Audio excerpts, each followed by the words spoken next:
You probably handled money in some form or shape today. But do you know how money really works? Have you ever thought about how money is going to change in the next 10 years or so? I promise you, at the end of my talk, you will have a new perspective on the future of money. Imagine a family gathering. Grandchildren running around and grandmother is sitting at the head of the table. She wants to give them some pocket money, so she takes out her wallet. And she has this classical wallet, right? With those metal clasps on top that you have to twist to open and close. As a small child, I used to be afraid of that wallet. It looked like a crocodile. Her wallet had compartments. She had different kinds of money. She had clothing money, grocery money, rent money, holiday money, different types of money, and they were all purpose-bound. By show of hands, who knows a friend or a family member that still uses that method? Or maybe you use a budgeting app to purpose-bound your money. Earmark it. Yeah. I see several people smiling out of recognition. My name is Adri Wischmann, and the past 40 years I've been working in the financial industry as an entrepreneur, talking to brokers, banks, central banks. But tonight, inspired by my grandmother's wallet, I want to share my vision that will revolutionize money itself. I want to make money a force for good, a tool to end poverty, increase sustainability, and create trust in a divided world. Money with a mission. Let's rewind. Humankind has been using money for thousands of years, in various ways, shapes, and forms. First, we bartered. We exchanged 5 chicken for 1 goat. Then we had the silver and the gold standard. We invented coins. We still use them. Paper money was invented in China. Plastic money, credit cards. Electronic money, you see that on your banking statement and in your banking app every day. We even have virtual money. Bitcoins, ethers. But through those thousands of years, the 3 basic functions of money stayed the same. It's a medium of exchange, so we can buy and sell stuff. Buy that coffee from that international chain. It's a unit of account, so we can calculate and compare value. Is that expensive coffee really worth it? And it's a store of value, so we can save money to buy more coffees in the future. It's a solid system, right? But what if, in the current age of technology and computers, we could program money itself, embedded with rules, intentions, and smarts? If we look at the world today, 90% of all transactions in money are conditional. You receive a salary if you work. You receive child support if you have a child. You pay rent if you live in a house that doesn't belong to you. Or the other way around. There is money from a city council for people on social income if they buy a school laptop for their child. There is money from a health budget from a company for their employees if they spend it on a personal trainer or a fitness center. But the process for getting to that money is still from the 1800s. It's complex. Let's take an example of that family on social income that needs a school laptop for their child. So first, they have to go to the city council and apply to that program. Then somebody has to look at it and approve it. Then the family has to go to the computer shop and buy that laptop, upfronting their own money, saving the receipt like it's a holy artifact, sending it into the city council. Somebody has to look at it and approve, and then maybe in 3-4 weeks, they get the money back on their bank account. Bureaucratic circus, which costs a lot of time, energy, and frustration. And the most ridiculous thing is that 96% of the people that really need this program do not have the money to upfront in the first place.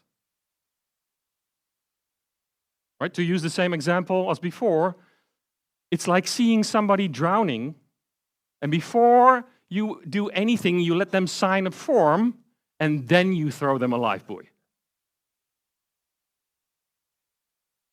Enter programmable money, a digital evolution of my grandmother's wallet, but cheat-proof and supercharged with new technology like blockchain. And no, this isn't about cryptocurrencies. I'm a blockchain enthusiast because of the real-world potential and not because of the crypto hype. Imagine a wallet on your phone with compartments, with smart money in it. And each type of money has rules defined by the issuer, city council, government, or the company.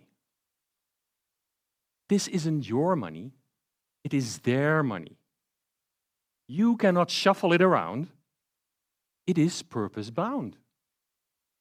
Money for buying a school laptop can only be used for buying a school laptop.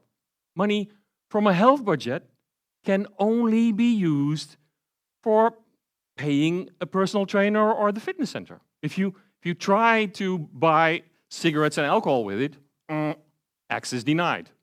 Computer says no. These issuers clearly define who gets how much, where they can use it, for what, and until when. And the payment from the issuer to the supplier, the shop, the vendor, happens automatically, overnight. No middleman, no paperwork nightmares, no commissions, no expensive payment terminals, just a smartphone. Programmable money is super efficient. It cuts costs and is eco-friendly. Now, this isn't just about tweaking money's 3 basic functions. This is about adding a 4th, to incentivize, reward, and help people. Incentivize, nudge people to live more healthy. Reward people to do positive actions for society. Help people by creating new opportunities they really need. And why is this important? Because in a world facing climate crisis, increased inequality, and eroding trust, programmable money could just be the game changer we need. Let me give you some examples I've seen in the world and some of which I have helped design myself. A few years ago, here in the Netherlands, we had a project called Blockchain Baby. New parents of a newborn have the right to receive maternity care for 20 till 80 hours in the first few weeks. At the end of the day, in the conventional way, the caregiver would come and present a form on paper, which they have to put the number of hours on and signatures, etc. And then they have to send that in to the insurance company and wait 4 to 6 weeks before she will get her money. Now, Blockchain Baby, there the parents had a wallet on their phone with a compartment with 40 hours of maternity care. Not euros, hours. And at the end of the day, the caregiver would come and said, listen, I worked 3 hours. Please send from your wallet to mine, beep, 3 hours. And the next day, she would have euros in her bank account. Super efficient, no fraud possible, no crumbled pieces of paper you have to send in, enabling the parents and the caregiver to focus on the baby instead of the bureaucratic process. Or the city that came to me and asking for a way to help because they wanted to increase mobility for refugees. We changed their business model. The conventional way would be, we will call this large company in Asia and just order 100 bicycles and just give them away. I said, no, we'll do it different this time. Start a campaign in your city asking people, do you have a bicycle in your garage that you don't use? If so, please bring it to one of these 10 bicycle shops.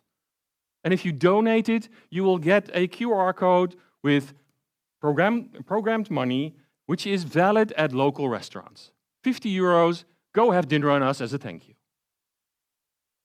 The bicycle shops received 50 euros to clean and fix the bicycle, and the refugees got purpose-bound coins in their wallet to go and purchase a bicycle. Now I have happy residents who got engaged with this project, happy restaurants, happy bicycle shops, happy refugees, a happy city council. I kept the money in the city itself instead of sending it to some other place in the world. So I stimulated the local economy, and I saved 200 bicycles from the scrapyard, doing circular economy. So I had a win-win, win-win-win, win-win situation. But there are many international examples also. For instance, in Germany, where the Minister of Culture a few years ago decided to set aside 100 million euros to help the sector, the culture sector. Because of COVID, nobody could have gone to the cinema, the theater, festivals, and they were really having a tough time. But instead of giving that 100 million euros to the culture sector, she gave that 100 million euros through every 18-year-old in Germany.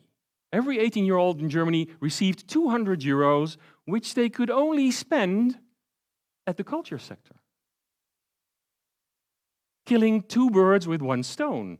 So the young people got to sniff culture, go to the theater, cinemas, buy music, festivals, and they spent that money giving the companies in the culture sector the financial injection they needed to survive.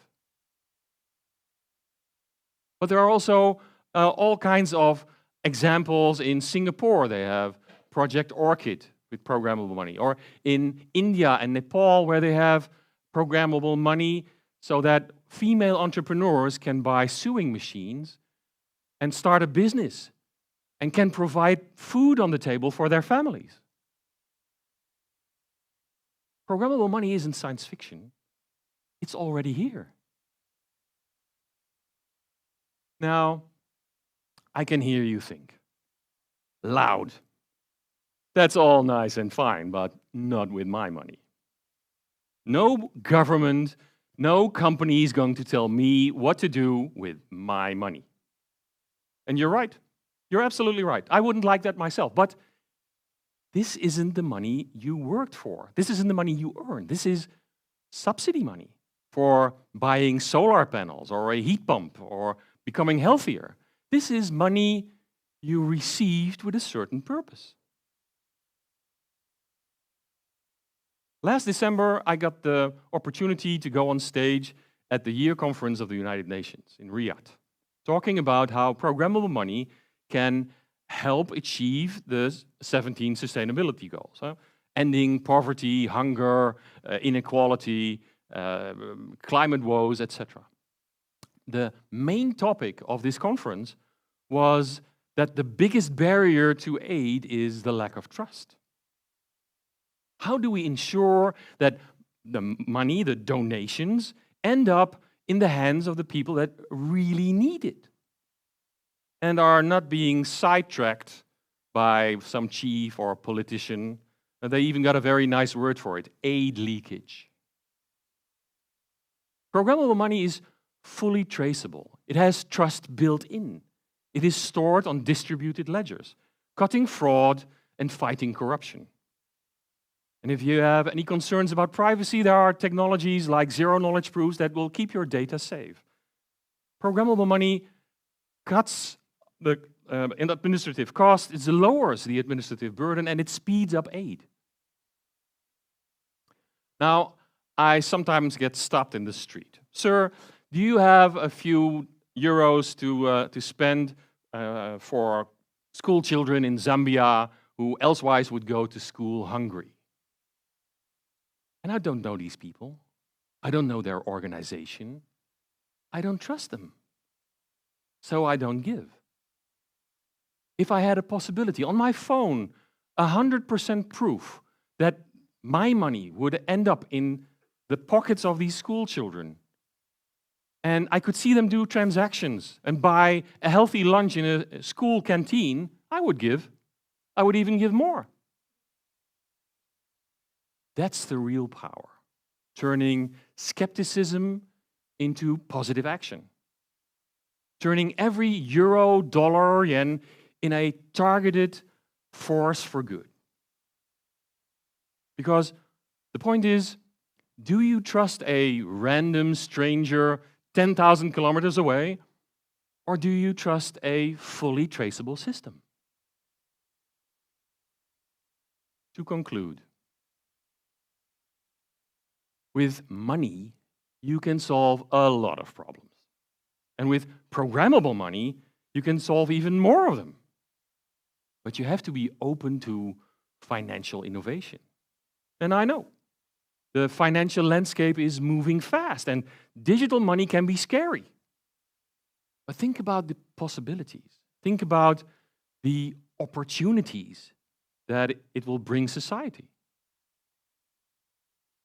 So friends, let's make this world a better place and unlock the power of programmable money. It isn't just smarter, it is more impactful, more just, more purposeful.